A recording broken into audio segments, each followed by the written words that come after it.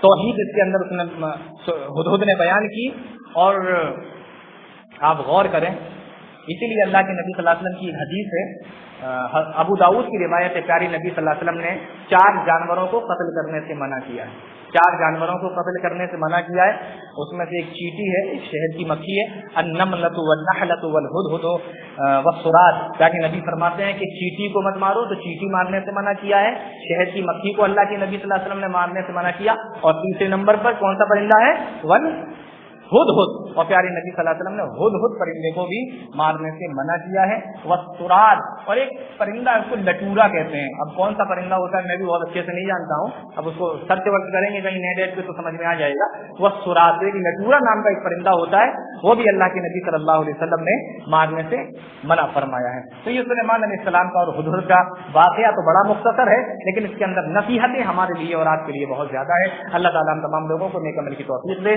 قرآن و حدیث کو سمجھنے کی، اس کو چلنے کی توفیق عطا فرمائے، آمین تقبل یا رب العالمین۔ اقول قولی ھذا استغفر اللہ لی ولکم ولسائر المسلمین فاستغفروہ انہ هو الغفور الرحیم۔